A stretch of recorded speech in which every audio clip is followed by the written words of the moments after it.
ആകാശവാണി.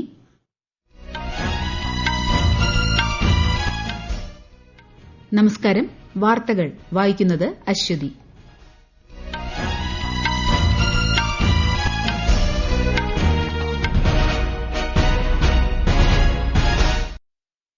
പ്രധാന വാർത്തകൾ.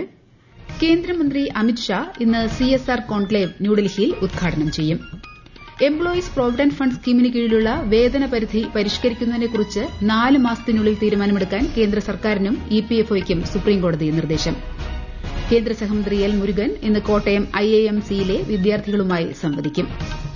കേരളത്തിൽ അർഹരായ മുഴുവൻ ആളുകളെയും വോട്ടർ പട്ടികയിൽ ഉൾപ്പെടുത്താൻ നടപടി സ്വീകരിക്കുമെന്ന് മുഖ്യമന്ത്രി പിണറായി വിജയൻ. മതിയായ രേഖകൾ കൈവശമില്ലാത്തവർക്ക് അവ ലഭ്യമാക്കാൻ ജില്ലാ കളക്ടർമാർക്ക് നിർദ്ദേശം നൽകി. വെനസ്വേലയിലെ സംഭവ വികാസങ്ങളിൽ ആശങ്ക അറിയിച്ച് ഐക്യരാഷ്ട്രസഭ secretary general Antonio Guterres. India ദക്ഷിണാഫ്രിക്ക അണ്ടർ-19 പുരുഷ ഏകദിന ക്രിക്കറ്റ് പരമ്പരയിലെ 2ാം മത്സരത്തിൽ ഇന്ത്യയ്ക്ക് 8 വിക്കറ്റ് ജയം. വാർത്തകൾ വിശദമായി. CSR കോൺക്ലേവ് കേന്ദ്രമന്ത്രി അമിത്ഷാ ന്യൂഡൽഹിയിലെ വിജ്ഞാൻ ഭവനിൽ ഇന്ന് ഉദ്ഘാടനം ചെയ്യും.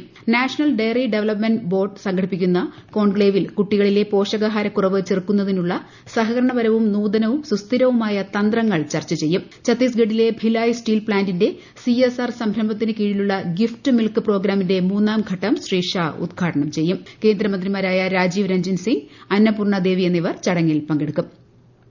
സെൻട്രൽ ഇൻസ്റ്റിറ്റ്യൂട്ട് ഓഫ് ഇന്ത്യൻ ലാംഗ്വേജസിന്റെ കീഴിൽ വികസിപ്പിച്ചെടുത്ത 41 സാഹിത്യകൃതികൾ കേന്ദ്രമന്ത്രി ധർമ്മേന്ദ്ര പ്രധാൻ ഇന്ന് ന്യൂഡൽഹിയിൽ പ്രകാശനം ചെയ്യും. കന്നഡ, തെലുങ്ക്, മലയാളം, ഒഡിയ എന്നീ ഭാഷകളിലെ സെന്റേഴ്സ് ഓഫ് എക്സലൻസിന്റെ കീഴിലാണ് ഈ കൃതികൾ വികസിപ്പിച്ചെടുത്തിരിക്കുന്നത്. തമിഴ് തിരുക്കുറളിന്റെ 45 എപ്പിസോഡുകളുള്ള ആംഗ്യഭാഷാ വ്യാഖ്യാന പരമ്പരയ്ക്കൊപ്പം 13 പുസ്തകങ്ങളുടെ പ്രകാശനവും ചടങ്ങിൽ നടക്കും. ക്ലാസിക്കൽ ഭാഷാ പഠനങ്ങൾ ശക്തിപ്പെടുത്തുന്നതിനും ഇന്ത്യയുടെ സമ്പന്നമായ സാഹിത്യ പൈതൃകം സംരക്ഷിക്കുന്നതിനുമുള്ള സുസ്ഥിരമായ പ്രതിബദ്ധതയാണ് ഇതിലൂടെ പ്രതിഫലിപ്പിക്കുന്നതെന്ന് വിദ്യാഭ്യാസ മന്ത്രാലയം സമൂഹമാധ്യമ പോസ്റ്റിൽ കുറിച്ചു. എംപ്ലോയീസ് പ്രൊവിഡന്റ് ഫണ്ട് സ്കീമിന് കീഴിലുള്ള വേതന പരിധി പരിഷ്കരിക്കുന്നതിനെക്കുറിച്ച് 4 മാസത്തിനുള്ളിൽ തീരുമാനമെടുക്കാൻ കേന്ദ്ര സർക്കാരിനും എംപ്ലോയീസ് പ്രൊവിഡന്റ് ഫണ്ട് ഓർഗനൈസേഷനും നിർദ്ദേശം നൽകി സുപ്രീംകോടതി. വേതന പരിധിയിലെ തടസ്സങ്ങൾ കാരണം EPFOയുടെ പരിധിയിൽ നിന്ന് വലിയൊരു വിഭാഗം തൊഴിലാളികളെ ഒഴിവാക്കിയിട്ടുണ്ടെന്ന് കാണിച്ച് നൽകിയ പൊതു താൽപര്യ ഹർജി പരിഗണിക്കവെയാണ് ജസ്റ്റിസുമാരായ JK മഹേശ്വരിയും അതുൽ എസ് ചന്ദോർക്കറും അടങ്ങുന്ന ബെഞ്ച് നിർദ്ദേശങ്ങൾ പുറപ്പെടുവിച്ചത്. ജർമ്മൻ ചാൻസലർ ഫ്രെഡറിക് മേഴ്സ് ഈ മാസം 12, 13 തീയതികളിൽ ഇന്ത്യ സന്ദർശിക്കും. പ്രധാനമന്ത്രി നരേന്ദ്രമോദിയുടെ ക്ഷണപ്രകാരമെത്തുന്ന മേഴ്സിന്റെ ആദ്യ ഇന്ത്യ സന്ദർശനമാണിത്. അഹമ്മദാബാദിൽ പ്രധാനമന്ത്രി നരേന്ദ്രമോദി ചാൻസലർ മേഴ്സിനെ സ്വീകരിക്കും. 25 വർഷം പൂർത്തിയാക്കിയ ഇന്ത്യ ജർമ്മനി ഉഭയകക്ഷി പങ്കാളിത്തത്തിൽ കൈവരിച്ച പുരോഗതി ഇരു നേതാക്കളും വിലയിരുത്തും. കേന്ദ്ര സഹമന്ത്രി എൽ മുരുകൻ ഇന്ന് കോട്ടയത്ത് വിവിധ പരിപാടികളിൽ പങ്കെടുക്കും. IIMC കോട്ടയം സന്ദർശിക്കുന്ന കേന്ദ്രമന്ത്രി വിദ്യാർത്ഥികളുമായി സംവദിക്കും. KPS മേനോൻ ഹാളിൽ കേരള കൌമുദി സംഘടിപ്പിക്കുന്ന പരിപാടിയിൽ അദ്ദേഹം ഇന്ന് വൈകുന്നേരം പങ്കെടുക്കും. വെനസ്വേലയിൽ പ്രസിഡന്റ് നിക്കോളാസ് മദുറോയുടെ അറസ്റ്റിനെ തുടർന്ന് അസ്ഥിരത രൂക്ഷമാകാൻ സാധ്യതയുണ്ടെന്ന് ആശങ്ക അറിയിച്ച് ഐക്യരാഷ്ട്രസഭ സെക്രട്ടറി ജനറൽ അന്റോണിയോ ഗുട്ടറസ്. അന്താരാഷ്ട്ര സമാധാനത്തിനും സുരക്ഷയ്ക്കും വേണ്ടിയുള്ള ശ്രമങ്ങൾ തുടരുന്നതിനിടെയാണ് വെനസ്വേലയിലെ സംഭവ വികാസങ്ങളെന്ന് UN സുരക്ഷാ സമിതിയെ അഭിസംബോധന ചെയ്യവെ അദ്ദേഹം പറഞ്ഞു. വിശദാംശങ്ങളിലേക്ക്. അമേരിക്കയുടെ സൈനിക ഇടപെടലും മദുറോയെ തടങ്കലിൽ വെച്ച നടപടിയും പ്രാദേശിക പ്രത്യാഘാതങ്ങൾക്ക് കാരണമാകുമെന്ന് ഗുട്ടറസ് മുന്നറിയിപ്പ് നൽകി. അന്താരാഷ്ട്ര നിയമപ്രകാരം രാജ്യങ്ങളുടെ പ്രാദേശിക സമഗ്രതയ്ക്കോ രാഷ്ട്രീയ സ്വാതന്ത്ര്യത്തിനോ എതിരെയുള്ള ബലപ്രയോഗം നിരോധിച്ചിട്ടുണ്ടെന്ന് UN സെക്രട്ടറി ജനറൽ എടുത്തു പറഞ്ഞു. ലോകരാജ്യങ്ങൾ UN ചാർട്ടർ പൂർണ്ണമായും പാലിക്കേണ്ടതുണ്ടെന്നും അദ്ദേഹം വ്യക്തമാക്കി. അതിനിടെ ന്യൂയോർക്ക് സിറ്റി ഫെഡറൽ കോടതിയിൽ ഹാജരാക്കിയ വെനസ്വേല പ്രസിഡന്റ് നിക്കോളാസ് മദുറോ തനിക്കെതിരെയുള്ള കുറ്റങ്ങൾ നിഷേധിച്ചു. ശനിയാഴ്ചയാണ് നിക്കോളാസ് മദുറോയെ സൈനിക നടപടിയിലൂടെ US പിടികൂടിയത്. News desk Akashvani. US ആക്രമണത്തെ പ്രോത്സാഹിപ്പിക്കുകയോ പിന്തുണയ്ക്കുകയോ ചെയ്യുന്ന ഏതൊരു വ്യക്തിയെയും കസ്റ്റഡിയിലെടുക്കാൻ സുരക്ഷാ സേനയ്ക്ക് നിർദ്ദേശം നൽകുന്നതായി വെനസ്വേലൻ സർക്കാർ ഉത്തരവ് പുറപ്പെടുവിച്ചു. ശനിയാഴ്ച പുറപ്പെടുവിച്ച ഈ ഉത്തരവിൽ US സേന പിടികൂടി ന്യൂയോർക്കിൽ തടവിലാക്കപ്പെട്ട വെനസ്വേല പ്രസിഡന്റ് നിക്കോളാസ് മദുറോയാണ് ഒപ്പുവച്ചത്. നിക്കോളാസ് മദുറോയുടെയും അദ്ദേഹവുമായി ബന്ധപ്പെട്ട മറ്റു വ്യക്തികളുടെയും ഉടമസ്ഥതയിൽ സ്വിറ്റ്സർലാൻഡിലുള്ള എല്ലാ ആസ്തികളും മരവിപ്പിക്കുമെന്ന് സ്വിറ്റ്സർലാൻഡ് പ്രഖ്യാപിച്ചു. സ്വത്തുക്കൾ അനധികൃതമാണെന്ന് കണ്ടെത്തിയാൽ അവ വെനസ്വേലൻ ജനതയ്ക്ക് പ്രയോജനപ്പെടുമെന്ന് ഉറപ്പാക്കുമെന്നും സ്വിസ് ഭരണകൂടം അറിയിച്ചു. ഈ വാർത്തകൾ ആകാശവാണിയിൽ നിന്ന്. ആകാശവാണി വാർത്തകളും വാർത്താധിഷ്ഠിത പരിപാടികളും all India radio news Thiruvananthapuram YouTube ചാനലിലും all India radio news Thiruvananthapuram Facebook പേജിലും AR ന്യൂസ് തിരുവനന്തപുരം ഇൻസ്റ്റഗ്രാം അക്കൌണ്ടിലും AR ന്യൂസ് TVM X ഹാൻഡിലും ലഭ്യമാണ്. വിദേശകാര്യമന്ത്രി എസ് ജയശങ്കറിന്റെ ഫ്രാൻസ് ലക്സംബർഗ് സന്ദർശനം പുരോഗമിക്കുന്നു. ഇന്നലെ ഫ്രാൻസിലെത്തിയ വിദേശകാര്യമന്ത്രി പാരീസിൽ ഫ്രഞ്ച് വിദേശകാര്യമന്ത്രിയുമായി കൂടിക്കാഴ്ച നടത്തി. ഫ്രഞ്ച് അംബാസഡർമാരുടെ 31ാമത് സമ്മേളനത്തിലും അദ്ദേഹം വിശിഷ്ടാതിഥിയായി പങ്കെടുക്കും.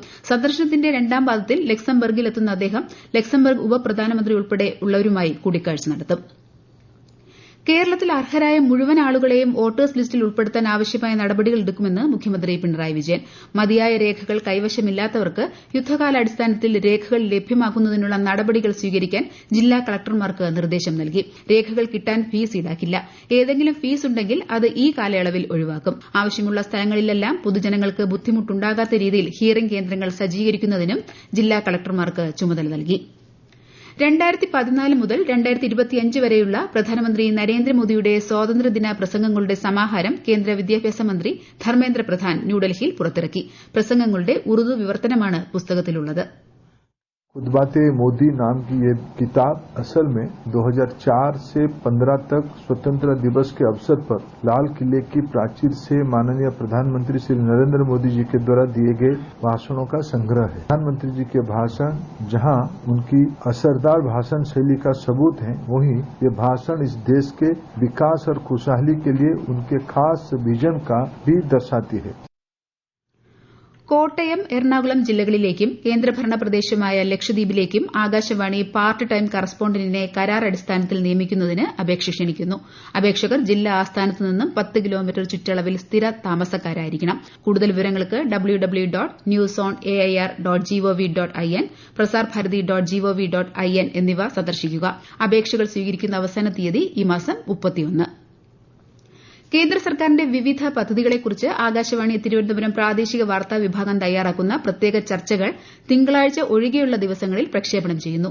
സർക്കാർ പദ്ധതികളെക്കുറിച്ചുള്ള വിശദമായ വിവരങ്ങൾ ജനങ്ങളിലെത്തിക്കുകയാണ് ലക്ഷ്യം. കഴിഞ്ഞ 7 ദശാബ്ദങ്ങളിലെ വിദ്യാഭ്യാസ പുരോഗതി എന്ന വിഷയത്തിൽ ഇന്ന് ഉച്ചയ്ക്ക് 1:45 പ്രക്ഷേപണം ചെയ്യുന്ന പരിപാടിയിൽ കേരള കേന്ദ്ര സർവകലാശാല മുൻ pro vice chancellor doctor K Jayaprasad സംസാരിക്കുന്നു.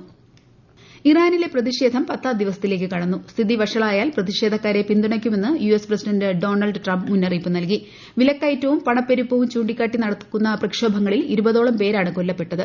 അതേസമയം ഇന്ത്യൻ പൌരന്മാർ ഇറാനിലേക്കുള്ള അത്യാവശ്യമല്ലാത്ത യാത്രകൾ ഒഴിവാക്കണമെന്ന് വിദേശകാര്യ മന്ത്രാലയം മുന്നറിയിപ്പ് നൽകി. പ്രതിഷേധങ്ങളും പ്രകടനങ്ങളും നടക്കുന്ന സ്ഥലങ്ങളിൽ പോകുന്നത് ഒഴിവാക്കണം. ഇറാനിലുള്ള ഇന്ത്യൻ പൌരന്മാർ എംബസിയിൽ രജിസ്റ്റർ ചെയ്യണമെന്നും വിദേശകാര്യ മന്ത്രാലയം നിർദ്ദേശിച്ചു. ബംഗ്ലാദേശിലെ വിവിധയിടങ്ങളിൽ ന്യൂനപക്ഷങ്ങൾക്കെതിരായ അതിക്രമങ്ങൾ തുടരുന്നതായി റിപ്പോർട്ട്. ഇന്നലെ ജസോറിൽ ഒരു വ്യവസായിയെ അജ്ഞാതർ പരസ്യമായി കൊലപ്പെടുത്തി. ബംഗ്ലാദേശിലെ ജനൈദ ജില്ലയിൽ ഒരു സ്ത്രീയെ കൂട്ടബലാത്സംഗം ചെയ്തതായും റിപ്പോർട്ടുണ്ട്.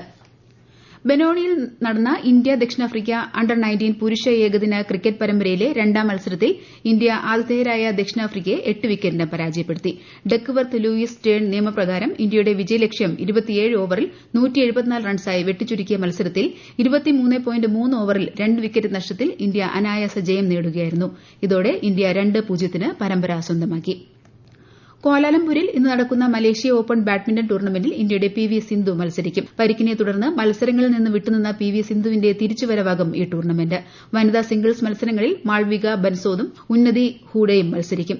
പുരുഷ സിംഗിൾസിൽ ലക്ഷ്യ സെൻ, ആയുഷ് ഷെട്ടി എന്നിവരും, ഡബിൾസ് മത്സരങ്ങളിൽ ചിരാഗ് ഷെട്ടി, സാത്വിക് സായിരാജ് രംഗിറെഡ്ഡി സഖ്യവും ഇന്ത്യയെ പ്രതിനിധീകരിക്കും. വനിതാ ഡബിൾസിൽ ട്രീസ ജോളി, ഗായത്രി ഗോപിചന്ദ് സഖ്യം മത്സരിക്കും. 3ാമത് അന്താരാഷ്ട്ര ആയുഷ് സമ്മേളനത്തിന് ദുബായ് ആതിഥേയത്വം വഹിക്കും. അടുത്ത മാസം 15 മുതൽ 17 വരെ ദുബായ് വേൾഡ് ട്രേഡ് സെന്ററിൽ നടക്കുന്ന സമ്മേളനത്തിൽ 35ലധികം രാജ്യങ്ങളിൽ നിന്നുള്ള പരമ്പരാഗത വൈദ്യശാസ്ത്ര വിദ്യാർത്ഥികൾ ഉൾപ്പെടെ 1200ലധികം പ്രതിനിധികൾ പങ്കെടുക്കും. ഇന്ത്യയുടെ ആയുഷ് മന്ത്രാലയത്തിന്റെയും ദുബായിലെ ഇന്ത്യൻ കോൺസുലേറ്റ് ജനറലിന്റെയും നേതൃത്വത്തിൽ വേൾഡ് ആയുർവേദ ഫൌണ്ടേഷനുമായി സഹകരിച്ച് സയൻസ് ഇന്ത്യ ഫോറമാണ് പരിപാടി സംഘടിപ്പിക്കുന്നത്. പ്രധാന വാർത്തകൾ വീണ്ടും. കേന്ദ്രമന്ത്രി അമിത്ഷാ ഇന്ന് CSR കോൺക്ലേവ് ന്യൂഡൽഹിയിൽ ഉദ്ഘാടനം ചെയ്യും. എംപ്ലോയീസ് പ്രൊവിഡന്റ് ഫണ്ട് സ്കീമിന് കീഴിലുള്ള വേതന പരിധി പരിഷ്കരിക്കുന്നതിനെക്കുറിച്ച് 4 മാസത്തിനുള്ളിൽ തീരുമാനമെടുക്കാൻ കേന്ദ്ര സർക്കാരിനും EPFOയ്ക്കും സുപ്രീംകോടതി നിർദ്ദേശം. കേന്ദ്ര സഹമന്ത്രി എൽ മുരുകൻ ഇന്ന് കോട്ടയം IIMCയിലെ വിദ്യാർത്ഥികളുമായി സംവദിക്കും. കേരളത്തിൽ അർഹരായ മുഴുവൻ ആളുകളെയും വോട്ടർ പട്ടികയിൽ ഉൾപ്പെടുത്താൻ നടപടി സ്വീകരിക്കുമെന്ന് മുഖ്യമന്ത്രി പിണറായി വിജയൻ. മതിയായ രേഖകൾ കൈവശമില്ലാത്തവർക്ക് അവ ലഭ്യമാക്കാൻ ജില്ലാ കളക്ടർമാർക്ക് നിർദ്ദേശം നൽകി. വെനസ്വേലയിലെ സംഭവ വികാസങ്ങളിൽ ആശങ്ക അറിയിച്ച് ഐക്യരാഷ്ട്രസഭ secretary general Antonio Guterres. India ദക്ഷിണാഫ്രിക്ക അണ്ടർ-19 പുരുഷ ഏകദിന ക്രിക്കറ്റ് പരമ്പരയിലെ രണ്ടാം മത്സരത്തിൽ ഇന്ത്യയ്ക്ക് 8 വിക്കറ്റ് ജയം. വാർത്തകൾ കഴിഞ്ഞു. അടുത്ത വാർത്താ പ്രക്ഷേപണം 11 മണിക്ക്.